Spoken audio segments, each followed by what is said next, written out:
mga kaputo mga ka-reels. Here today, bumili tayo ng ginger oil, ayan, from My, ayan. Galing ito ng Dubai, ayan. So alam nyo kung ano ba to? Ayan. So ito ay pampatubo ng buhok. O diba? Nag-a-ambition pa tayo, kala mo naman. So wala mo, di ba kung try natin kasi nakita ko siya sa sa Facebook online. So na-engganyo na mo, they encourage me, ayan. O diba? So they encourage me, parang true naman yung yung mga nagko-comment doon, or yung nagbibigay ng mga reaction or whatever, so on, ayan. So okay naman daw, kaya in order ko siya. Actually buy one take one siya, it's 89 at something like 90 dirhams ganun. So binayaran ko dito sa 89 reals lang, ayun. So ito siya, kada-deliver lang kanina, and I'm so excited para tingnan natin yung laman niya, ayan. Diba? Yung mga basher ko dyan magsasabing di natutubo yung buhok ko, so wala namang mawala kung ito-try natin, diba? Sabi nga nila is try and try until we succeed, o diba? So ito siya. So in 7 days 7 days daw, ayan. So dalawa siya. So bali naging buy one take one siya, 89 reals, ayan. So within 7 days, ayan. So buksan natin yung isa, i-try natin, tingnan natin. Ano to, drops, para siyang drops nga, oo. The-drops mo siya sa hair, ganun. Ayan. So daming arte, ha. Diba? O mga basher ko dyan, yung mga naniniwalang may mangyayari pa ba sa buhok ko, ayan, o diba? Pero gumagamit ako ng rosemary leaves, pinapakulo ko lang siya. Yun ang nilalagay ko every matulog, pagising, ayun. Pagtulog, pagising, ayan. After mag-shower, nilalagyan ko ng rosemary. Ewan ko kung effective. Effective naman siya kasi may mga tumutubong maliliit siya, ayan, oh.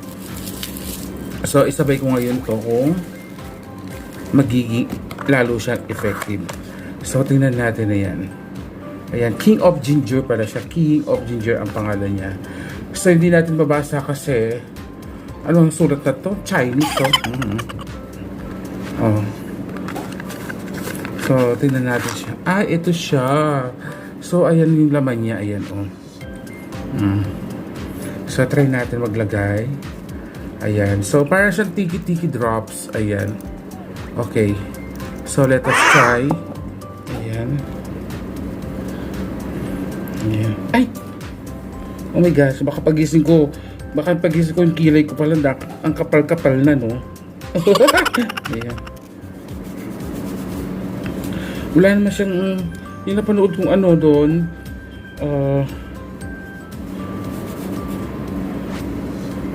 ay, tumutulo. Yung mga nabasa ko at napanood ko namang testimony doon, yes, maganda naman yung effect. So within 7 days, tingnan natin kung buti hindi siya mabaho, kung wala siyang, kung may effect ba siya. Ayan. Ba't ko muna pala si Nick, excited. Ayan.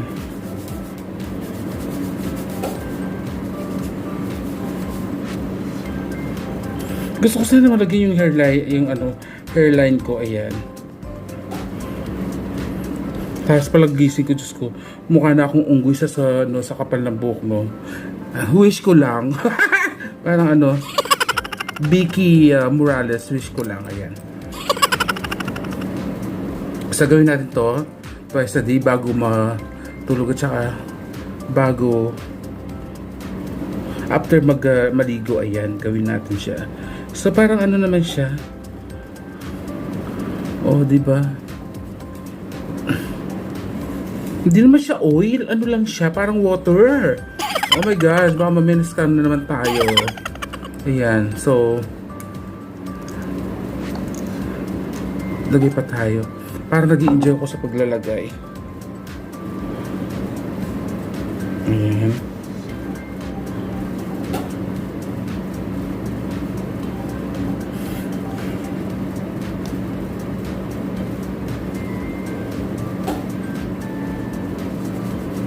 Ayan.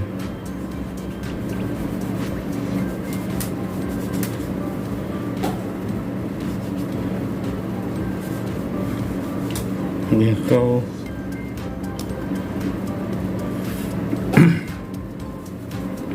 Ayan, so after natin malagay is massage natin yung ating hair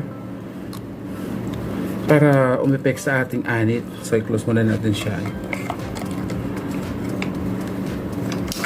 Wala siyang instruction for use, so kaloka. Bala ka dyan, dito siya maintindihan. So yan. Basta nakita ko lang naglalagay sila sa sa drops, ayan. Sa gilid ng gilid ng hairline, ayan. Malay natin, di ba, pagising natin.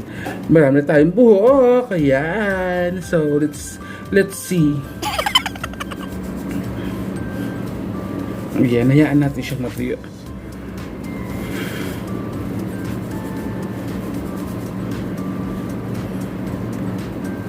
Tulog, ayan. Papasok, maglagay tayo para makita natin within 7 days kung totoo nga. So yan, nakapaglagay na tayo sa ating buhok. Wala naman siyang amoy, ayan. So ito. So mas naging effective sa akin to, yan, endorse ko siya, bili kayo ha. Charot. So yan. So nakapaglagay na tayo sa ating pagiging ambisyosa natin, ayan. So once again, maraming salamat sa Mama Mitch at ingat ang bawat isa sa atin. Salamat sa mga nag-subscribe sa akin at sa mga sumusupport sa akin, ayan. Thank you so much, ayan. And have a great day and God bless everyone. Bye-bye!